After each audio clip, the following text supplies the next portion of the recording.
तो शुरुआत करते हैं और चलिए सबसे पहले बात करते हैं कृष्ण बेदी की। दरअसल आपको बता दें कि खट्टर सरकार के मंत्री हैं, अधिकारिता राज्य मंत्री हैं कृष्ण बेदी, और उनकी जुबान एक बार फिर से फिसल गई है। एक बार फिर से अपनी बदजुबानी को लेकर विवाद में आ गए हैं कृष्ण बेदी। दरअसल इस बार कृष्ण बेदी ने यमुनानगर में नगर निगम के एक इंजीनियर को गाली दे दी। मंत्री जी ने कई अफसरों की मौजूदगी में गाली दी, लेकिन उन्होंने सफाई में कहा कि मुझे ध्यान नहीं है कि मैंने गाली भी दी। जिम्मेदारों वाली बात कर रहा है तो शायद आईडी है। अरे आप टेक्निकल बात कर रहे हैं, उसकी मेजरमेंट मैं पूछ रहा हूँ।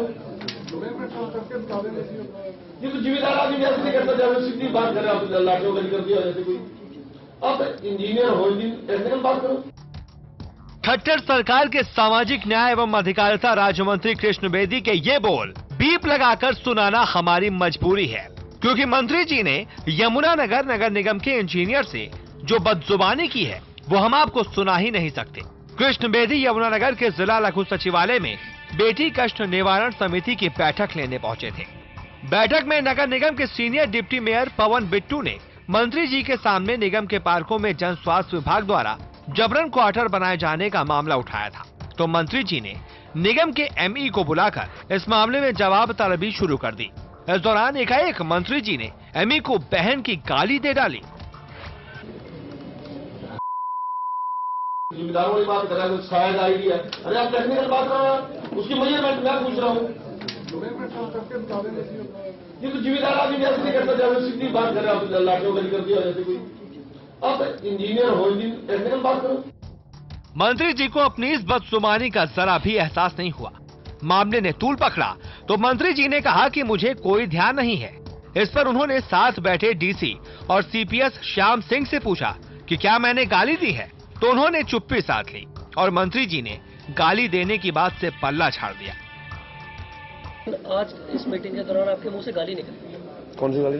अब मैं तो वो रिपीट कर नहीं सकता, लेकिन गाली निकली है हमारे कैमरे में। जब तीन प्लॉट पार्क के अंदर कब्जे की बात हो रही थी तो आपके मुंह से गाली निकली। मुझे नहीं तो ध्यान नहीं ऐसी कोई बात। तो आपके ध्यान क्यों ना जी? खट्टर सरकार में सामाजिक न्याय एवं अधिकारिता राज्य मंत्री कृष्ण बेदी पहले भी अपनी बदजुबानी को लेकर विवादों में आ चुके हैं। इससे पहले कृष्ण पवार ने पीएम मोदी को लेकर विवादित बयान दिया था। कृष्ण पवार अपने बयान से विवादों में आने वाले खट्टर सरकार के अकेले मंत्री नहीं हैं। अनिल विज समेत कई मंत्री हैं जो अपने बयानों से विवादों में आ चुके हैं। बड़ा सवाल ये है कि क्या जनप्रतिनिधियों को अफसरों को गाली देने या बदजुबानी करने का अधिकार है? यमुनानगर से टोटल न्यूज के लिए रजनी सोनी की रिपोर्ट।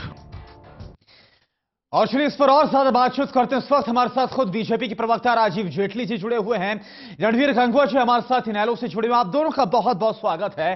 सबसे पहले राजीव जी आपका रुख करना चाहूं, क्योंकि आपकी पार्टी की सरकार है और आपके जो मंत्री हैं उनकी जुबान फिसल गई है। कहां तक आप इस पूरी भाषा को मर्यादित मानते हैं कि एक जो इंजीनियर है निगम का, उसके लिए ऐसे शब्दों का इस्तेमाल किया जा रहा है? इस पूरे आचरण को आप कितना मर्यादित मानते हैं?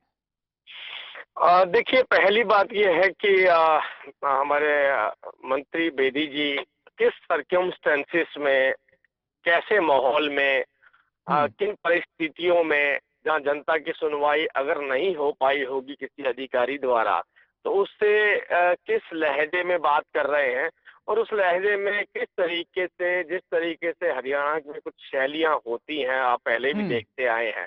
वक्त वक्त में अलग अलग राजनीतिक दल या अलग अलग लोगों द्वारा कई बार हरियाणवी शैली अपना ली जाती है किसी को फटकार लगाने के लिए। नहीं देखिए, बहुत सीधा सपाट आपसे सवाल है राजीव जी, माफ कीजिएगा, टोकना चाहूंगा आपको मैं यहां पर। बहुत सीधा सपाट मेरा सवाल आपसे है। राज्य मंत्री हैं, अधिकारिता राज्य मंत्री हैं, एक बड़े पद पर वहां पर आसीन है, एक बड़ी जिम्मेदारी उनके पास है। क्या वो इस तरीके से अपनी मर्यादा भूल जाएंगे? आप जिन शैली की बात कर रहे हैं, क्या दूसरे तरीके से अपनी बात को नहीं रखा जा सकता था? अगर कुछ शिकायत थी, अपना गुस्सा दूसरी तरीके से व्यक्त नहीं किया जा सकता? क्या शोभा देता है एक राज्य मंत्री को इस तरीके से शब्द बोलना, गाली देना? आप ये सीधा बताइए। नहीं, मैं आपकी बात से बिल्कुल सहमत हूं। मैं अपनी बात अगर पूरी करता तो आप समझ पाते। मैं ये बोलना चाहता हूं किस लहजे में, किस माहौल में ये बात निकली है और निकली है या नहीं निकली है। लेकिन ये बात है, अगर ऐसी कोई बात निकली है तो वो एक मर्यादित भाषा नहीं है। उसके लिए अगर निकली है तो हम क्षमा याचना है, क्षमा चाहते हैं। मैं फिर से जब बात पहले रख रहा था तो यही रख रहा था कि जब जनता की सुनवाई ना हो तो ऐसे सर्कमस्टेंसेस में जब हीट ज्यादा हो जाती है तो फ्लुएंसी में क्या बात उनके मुंह से निकली, उनकी जो मंशा नहीं रही होगी, अगर ऐसी कोई बात निकली तो उसके लिए हम क्षमा मांगते हैं। चलिए, आप हमारे साथ बने रहिए। आफ्ताब अहमद जी हमारे साथ कांग्रेस से भी जुड़ गए हैं और इस वक्त रणवीर गंगवा जी हमारे साथ इनेलो से भी, उनका भी रुख करते हैं, उनसे जान लेते हैं वो इस पर क्या बोलते हैं।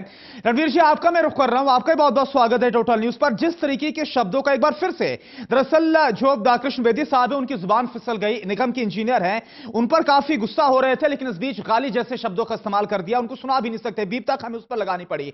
ऐसे आचरण को लेकर, ऐसे व्यवहार को लेकर आप क्या बोलेंगे?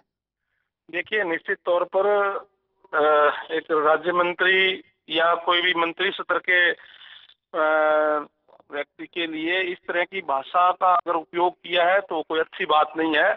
और जैसे अभी बीजेपी के साथी कह रहे थे, चलो इन्होंने माना तो सही कि इनकी सुनवाई मंत्री तक की सुनवाई अफसर नहीं करते हैं, लेकिन अगर अफसर सुनवाई नहीं करते हो, जनता के काम नहीं करते हो, तो उनके खिलाफ सरकार को एक्शन लेना चाहिए। अपनी भाषा को तो मर्यादा में ही रखना चाहिए।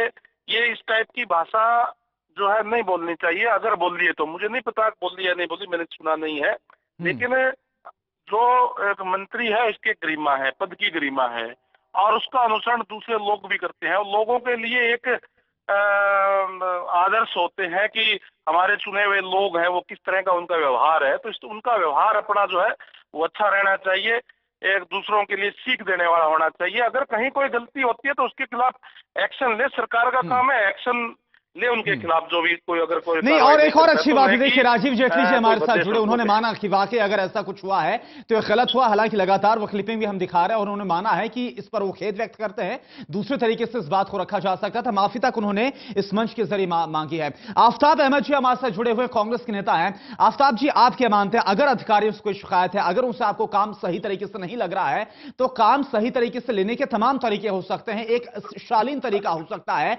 लेकिन आप अब शब्दों का इस्तेमाल करेंगे, ये आपको कहां तक ठीक लगता है? सबसे पहले मैं कहूंगा कि भारतीय जनता पार्टी की मंत्री जो है वो लगातार इस तरीके के जो है बयानबाजी, अंदर जो है बातें जो नहीं होनी चाहिए, अपनी गरिमा को और उनको भूल के इस तरीके के कई उदाहरण अब तक के इनके थोड़े से अरसे में इनके जो है कई मंत्रियों के अलग अलग आ चुके हैं। और इसमें कोई दोहराई नहीं कि इस तरीके का व्यवहार, इस तरीके का आचरण एक मंत्री को जो पद पे है उसको उसकी गरिमा के जो सुशोभित नहीं करता, और उसमें इस तरीके की अगर बार बार करते हैं मंत्री, तो उसमें कहीं ना जनता पार्टी को अपने मंत्रियों को मतलब जो है उनकी जिम्मेवारी को और उनके जो व्यवहार है उसको चेक करना चाहिए और उनके खिलाफ एक्शन लेना चाहिए। अगर इस्तीफा भी लेना पड़े तो उसे ले, जिससे कि लोगों को आपके पास अधिकार है, आप तो संविधान ने आपको अधिकार दिया है, तो कानूनी कार्रवाई है, जो प्रशासनिक कार्रवाई है उसके करें, लेकिन इस तरीके के व्यवहार करके तो पहले भी फतेहाबाद में हुआ, अब ये आज बता रही है हुआ। बिल्कुल सही कहा कि जो नियम कानून बने हुए उस दायरे में अगर कहीं पर काम नहीं हो रहा है, कुछ गलती पाई जा रही है, तो उस नियम कायदे कानून के दायरे में आप कार्रवाई कर सकते हैं, आपके पास पूरा संवैधानिक अधिकार है। लेकिन कहीं से भी ऐसी भाषा को, ऐसे शब्दों को जायज नहीं ठहराया जा सकता।